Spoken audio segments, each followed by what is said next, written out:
So here's a cool visualization of what the cooperative system is doing. So we have one robot going right now that's just giving the source over here a little bit of variance on the channel quality. And it's just having a random walk through different phases of this antenna in order to steer the null around in order to accentuate different multipath environments. And then we've got a relay here in the middle and a destination over there. But the interesting thing is what's being shown on the scope right now. And so let me just explain briefly what these four different signals are that you're looking at. The yellow signal up at the top goes high whenever the source transmits something. And so we're zoomed way out right now. So we're showing a pretty huge chunk of time, which you can sort of tell by the fact that the scope is updating so slowly. So we're looking at many thousands of packets on the screen at once here.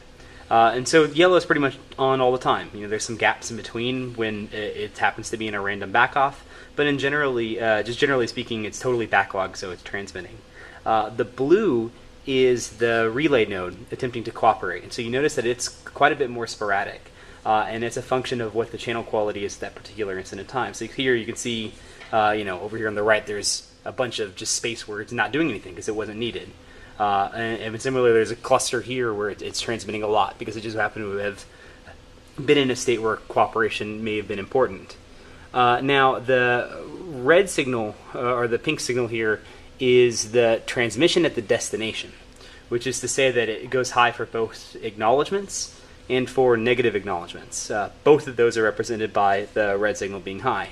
And then finally, the green signal is the good flag at the destination. It's if that particular packet happens to be flagged as good, that green goes high. And so you can see that the overall packet delivery rate you can think of as being the green relative to the yellow. Right? That those are the packets that are being received of the yellows that are being transmitted. And so you can see that not everything is being received. It's a pretty harsh fading environment right now. And so there's lots of gaps where there is no green.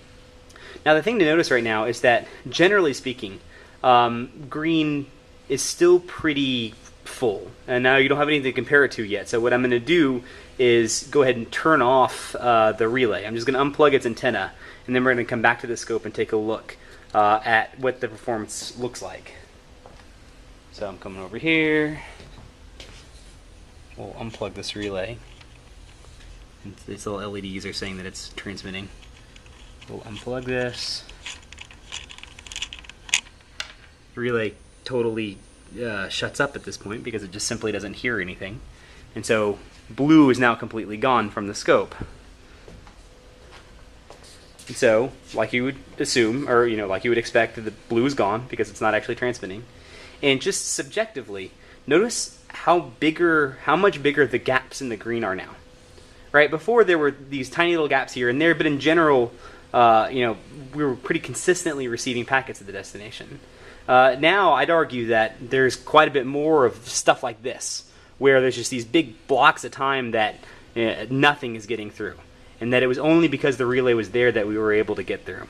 And so, even though this is a purely qualitative measure of what the cooperative link is doing, I think it's visually pretty compelling, and that we actually get to see that the delivery rate just isn't as good when that antenna is not there. But just for completion's sake, let me plug it back in and see if we can get it back.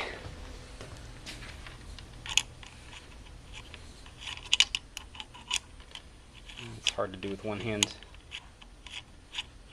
So the relay's going again. It's blinking a lot.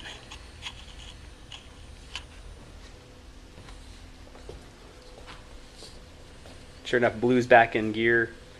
And now we've got that nice green behavior that we had before.